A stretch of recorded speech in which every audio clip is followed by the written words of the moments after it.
In today's video, we've got a status update on a highly anticipated PlayStation 4 JRPG that was recently announced. Also, Death Stranding is one of the highly anticipated games on the PlayStation 4. Is it coming in 2019? Well, Hideo Kojima is teasing that. Also, Atlus has become one of the more beloved studios in all of gaming, and they are teasing multiple game announcements for 2019, and I'm gonna speculate on what those games might be. Also, we've got a couple of PlayStation 4 remasters that look to be in the works. Smaller titles, but pretty interesting games nonetheless, and I'll be rounding out the video by taking a look at some great deals that are available right now. More on those at the end of the video. First up, Ys 9 Monstrum Nox was recently announced, and I think there's a higher level of anticipation to this game compared to Ys 8 because a lot of people played Ys 8, realized how good that game was, and it seemed like the notoriety of that game was spreading over the last year since its release. And Ys 9, I think what's great about this game is it was announced quickly after Ys 8. Usually with the Ys franchise, you'll see games pretty sparingly. Ys 7 was released all the way back in like 2009, 2010, so Ys 8 came in 2017, a 7-year gap between the two. Ys 9 is much different where it's coming right after the release of Ys 8, and it was confirmed in the latest edition of the Famitsu magazine. In an interview with Falcom's president Toshihiro Kondo, he said that Ys 9 Monstrum Nox is 50% complete. Now that's actually pretty sizable considering the game was just announced, and we didn't get much in terms of content out of the game. We saw some images, we saw some promotional images as well. We only got a few in-game images. And something very notable about the game is that in all of the promotional images and even in the statement regarding the game and the description of the game, it points to the fact that the traditional main character in Adol Christian is completely missing from all of the images. That's a story point, so I'm sure he's gonna be in the game. And it was noted that Ys 9 looks to be set sometime after Ys 7 in the Ys timeline. Ys 7 is the latest game as far as timing is concerned, so after the release of Ys 9, it would be the latest game. I'm very excited for Ys 9. I think there's a large audience for Ys, and I think if they continue to put out excellent games like Ys 8, that audience is just going to continue to grow. And what was great about Ys 8 is,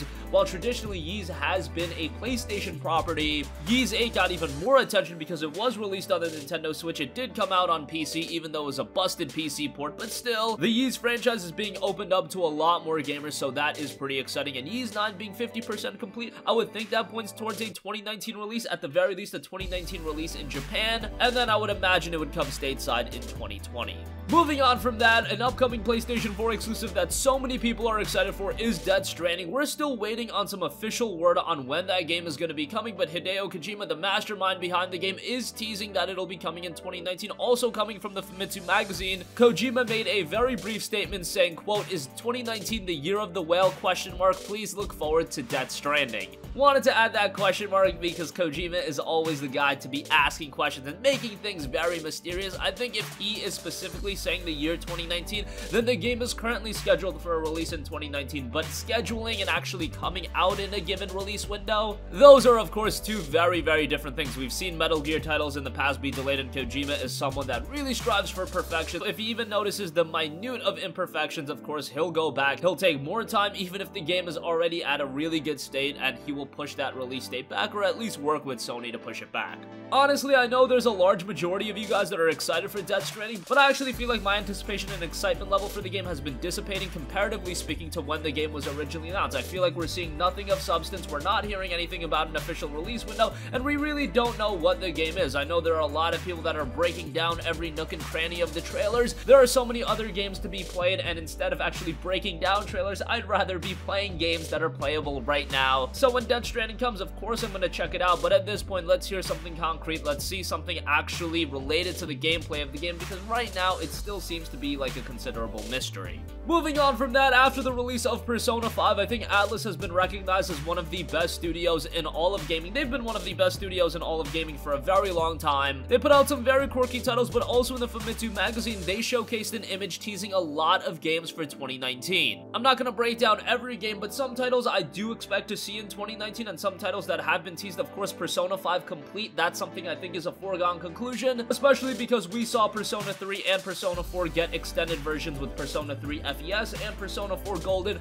Persona 5 was the biggest commercial success out of the entire Persona franchise, so why not release a complete version of that? Maybe it'll see a release on the Nintendo Switch or PC as well, and that'll expand the audience of Persona even more. There was also talk about a Persona fighting game in development by Arc System Works, but it seems like Arc System Works has shifted their focus to the Grand Blue Fantasy fighting game, Grand Blue Fantasy Versus. Of course, Atlus is also bringing Catherine Full Body Edition in 2019, Persona Q2, and Shin Megami Tensei 5. Those have all been confirmed for 2019, but a brand new action RPG under the Persona team is also in the works, but that's probably a long ways away considering Persona 5 was a relatively recent release, all things considered, around a year and a half ago, and we know the Persona team likes to take their time with their game releases, so again, that's probably a ways out. Moving on from that, we've got some pretty interesting remaster announcements. Not the most exciting remasters. No, we don't have a Mass Effect trilogy here, but the ESRB has rated the Serious Sam collection for the PlayStation 4. This was actually previously released on the PS3 and the Xbox 360, and it included Serious Sam HD, Serious Sam HD The Second Encounter, Serious Sam 3 BFE, and Serious Sam Double D XXL. Here's the ESRB's description of the collection. Quote, "This is a collection of first-person shooters in which players battle aliens and monsters in frenetic combat. Players use pistols, machine guns, shotguns, and sledgehammers to kill numerous creatures. Large blooded splatter effects occur during combat." It continues on from that. Of course, Serious Sam is a little bit more of a mature game in terms of presentation, but it'll be nice to check it out on the PlayStation 4 as well. I really hope they get the pricing right on this. Really should not be anything more than $29.99. I would love it if it was $19.99, because again, it was a collection that was released on the PS3 and Xbox 360. They're literally porting over a collection. It should be rather cheap,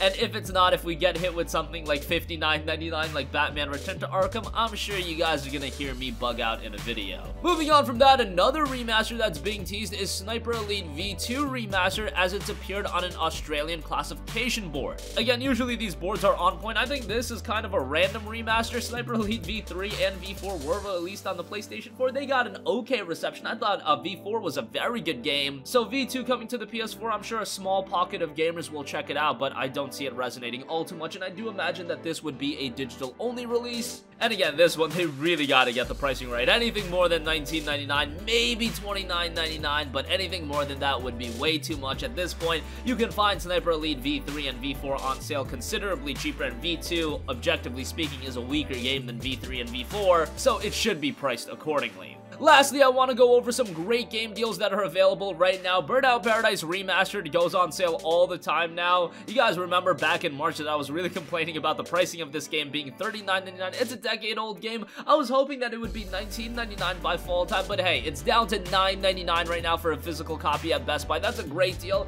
Do note that it's available on the PlayStation Store regularly for like $5.99. I just wanted to recommend this for those of you that like to have physical copies of your game.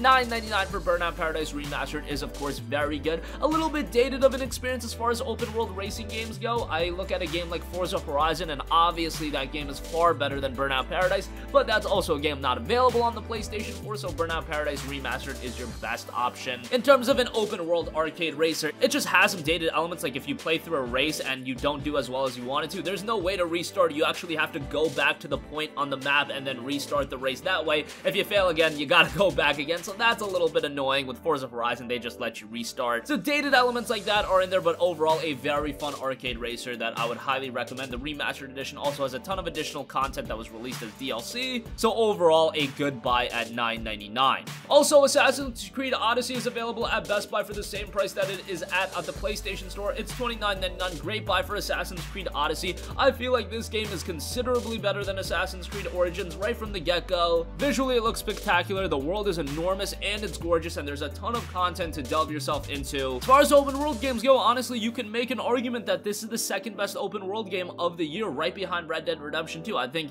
it's a landslide. Red Dead Redemption 2 is the better game, but AC Odyssey might be right there at number 2. I think AC Odyssey and Far Cry 5 would be jockeying for that position, but nonetheless, great open world game. If you're a fan of AC Origins, Odyssey is going to be right up your alley, and now 50% off, down to $30, $24 if you have a GCU subscription. A great buy for this one. And that's going to conclude this video, guys. Ys 9 Monstrum Nox is 50% complete. It looks like Death Stranding might have a 2019 release. Atlus is teasing multiple game announcements for 2019. 2 HD remasters are being teased for the PS4, Serious Sam Collection, as well as Sniper Elite V2. Burnout Paradise is down to $9.99 and AC Odyssey is down to $29.99. Both those deals are available at Best Buy. That's going to conclude this video. Sound off with all of your thoughts in the comment section down below. Thank you for watching, and goodbye. Hey guys, we hope you enjoyed the video, and if you did, make sure to hit the subscribe button, and if you're already subscribed, do us a favor and hit the bell icon. This way you'll be notified whenever we post a new video. That's the best way to keep up with all of our uploads, and we usually try to upload 2 videos a day. And with the bell icon hit, you'll be notified whenever we do upload a video. As always, thanks for watching.